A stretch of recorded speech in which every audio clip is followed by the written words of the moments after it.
बांगरमू उपचुनाव का आज चुनाव प्रचार शाम 5 बजे थम गया है। इस अवसर पर समाजवादी पार्टी के वरिष्ठ नेता व 4 बार के विधायक उदयराज यादव ने दिए अपने बयान में सपा उम्मीदवार सुरेश पाल के विजयी होने का दावा किया है।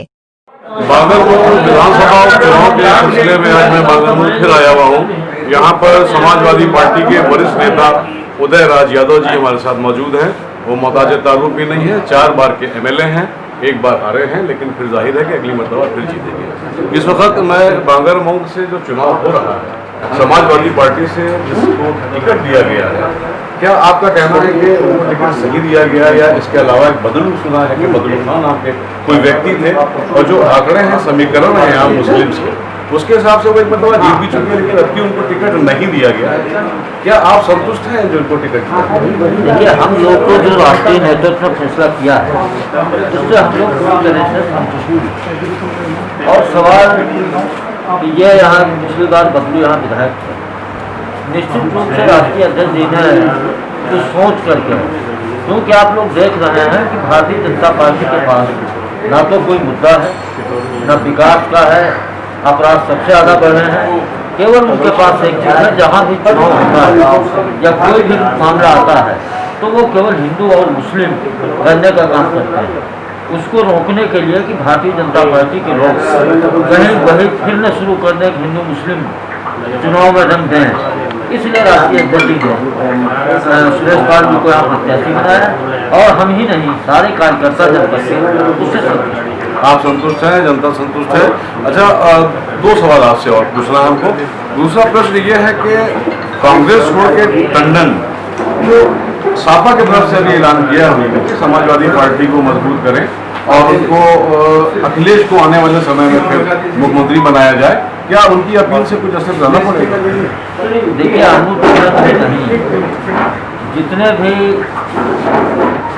समाजवादी विचारधारा के लोग हैं, वो चाहे जिस दल में, क्योंकि सारे लोगों ने माननीय अखिलेश जी का 2012 से 17 तक उनका कार्यकाल देखा है, किस तरीके से पूरे प्रदेश के अंदर इस प्रदेश को विकास के रास्ते पर ले जाने का काम किया है। आज जो लोग बड़े पैमाने पर उस समय चिल्ला रहे थे 2017 में कि पूरे सूबे के अंदर गुंडाराज कायम है, आज मैं कह सकता हूँ कि अखिलेश जी के टाइम में शायद एक भी ऐसी घटना पूरे उत्तर प्रदेश में नहीं हुई होगी कि नाबालिग लड़कियों के साथ रेप करने के बाद उनकी हत्या करने का काम किया जाए। आज तो अखबार आप उठाइए, सुबह इन लोगों ने बेटी बचाओ बेटी पढ़ाओ का नारा देने का काम किया था। आज इनके समय में बेटियों के साथ क्या हो रहा है? कोई दिन ऐसा नहीं जा रहा है कि 10-20 घटनाएं पूरे सूबे के अंदर ना हो और भारतीय जनता पार्टी के लोग, हुकूमत में बैठे हुए लोग उन अपराधों को संरक्षण देने का काम करते हैं, बजाय पीड़ित को न्याय देने के बजाय आरोपियों को संरक्षण देने का काम करते हैं। सच्चाई को बचाने का कार्य कर रहे हैं। कई घटनाएं ऐसी सामने आई हैं कि सरकार उनको बचाने का प्रयास कर रही है और किस तरह के कई संगठन भी सरकार से कनेक्टेड हैं जो अभियुक्तों को बचाने की पैरवी कर रहे हैं, जिसकी मिसाल करनी सेना वगैरह मौजूद है।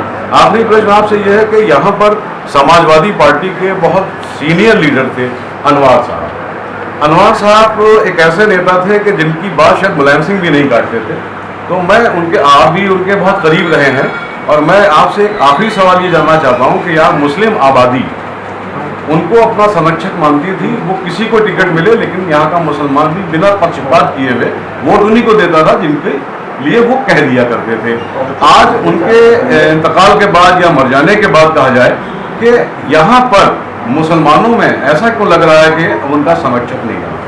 अब ऐसा है, पता नहीं इस समुदाय के लोगों को ऐसा क्यों लग रहा है। निश्चित रूप से अनवर साहब केवल मुस्लिमों के ही नहीं, हम लोगों के भी संरक्षक रहे हैं, हम लोगों के राजनीतिक गुरु भी रहे हैं।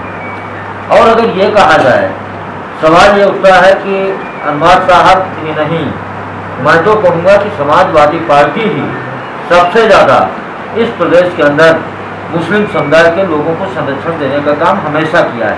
जब भी लोगों के ऊपर कोई आपदा आई है तो माननीय मुलायम सिंह यादव जी आगे बढ़ करके इनकी लड़ाई लड़ने का काम किया है। अखिलेश जी ने भी वही किया है कि जहां अगर कहीं पर इन लोगों के साथ जुल्म और ज्यादती हुई है तो उस लड़ाई को लड़ने का काम किया है। तो मैं तो इस समुदाय के लोगों से निश्चित रूप से अपील करूंगा, ये सही है कि अनवर साहब हम लोगों के बीच नहीं है। अनवर साहब को अगर हम ये कहते हैं कि वो केवल अल्पसंख्यक समाज के ही नेता थे, उनको केवल उसी तबके के लोग मानते थे, मेरा मानना है कि उनसे ज़्यादा कहीं हिंदू समाज के लोग माननीय अनवर साहब का सम्मान करने का काम करते हैं। बहुत बहुत धन्यवाद। आखिरी एक प्रश्न और है, हालांकि 3 प्रश्न कहते हैं लेकिन चौथा प्रश्न फिर आपसे पूछना चाहते हैं कि इस वक्त आपको सापा से फाइट होती हुई कौन सी पार्टी दिख रही है? मैं तो कहूँगा हमारी किसी से फाइट नहीं। इसके 2 मतलब हो सकते हैं, या तो सापा कहीं से फाइट में नहीं है या फिर सापा के पोजीशन में कोई फाइट में नहीं है। देखिए, जहाँ भी चुनाव हो रहा है केवल 2 दलों के बीच में चुनाव हो रहे हैं, समाजवादी पार्टी और भारतीय जनता पार्टी। आपने जो सवाल किया कि किससे लड़ाई है, इसमें पूछने कोई वो नहीं। लड़ाई हमारी भारतीय जनता पार्टी से है और किसी से लड़ाई नहीं। बहुत बहुत धन्यवाद उदयराज जी। बांग्रामू विधानसभा उपचुनाव में अभी तक तो मुकाबला त्रिकोणीय नजर आ रहा था, लेकिन आज कांग्रेस ने अपनी ताकत झोंककर अपनी उम्मीदवार आरती वाजपेयी को विजय रेखा के नजदीक लाकर खड़ा कर दिया है। आरती वाजपेयी के चुनाव प्रचार के लिए प्रख्यात कवि इमरान प्रताप गढ़ी ने विशाल जनसभा को संबोधित करते हुए कांग्रेस को भारी मतों से विजयी कराने का अनुरोध किया है। हालांकि अब भाजपा की लड़ाई सिर्फ कांग्रेस से रह गई है। देखा जाए तो बांग्रामू से कांग्रेस की जीत तय हो गई है। पटना पहुंचा और पटना से फिर एक विशेष विमान पकड़ करके लखनऊ आया और आपके बीच पहुंचा। बड़ी मशक्कतों के बाद आया, बड़े थके हुए जिस्म के साथ आपके बीच में आया हूं, लेकिन आपका जोश देख करके सारी थकन सारा दर्द भूल गया हूं। मैं सलाम करता हूं आपको। आपकी छांव तक चले आए, प्यार के गांव तक चले आए, आपने प्यार से पुकारा था, हम भी उन नाव तक हम भी उन नाव तक चले आए। बांग्रामू की जिंदा दिल अवाम, मैं आपसे सिर्फ शायरी सुनाने नहीं आया हूं, बल्कि आपसे कुछ बहुत अहम जरूरी मुद्दों पे बात करने आया हूं। हम बिहार में पूरा बिहार घूम रहे हैं, रैलियां कर रहे हैं, जनसभाएं कर रहे हैं, और आज यहां खड़े होकर के आरती जी के मंच पे ये ऐलान कर रहे हैं कि 10 नवंबर को जब बिहार का रिजल्ट आएगा तो वहां से नीतीश और भाजपा की हुकूमत उखड़ चुकी होगी, कांग्रेस और राजद की हुकूमत बन चुकी होगी। और ऐसे ही प्रियंका जी ने जो मेहनत करी है, प्रियंका जी ने पिछले कुछ सालों से उत्तर प्रदेश को जिस तरह से अपना समझ के यहाँ पे काम किया है, वो मेहनत आपकी आंखों में, आपके जोश में, आपके जुनून में दिखाई भी पड़ रही है। आरती वाजपेयी जी आपकी प्रत्याशी हैं।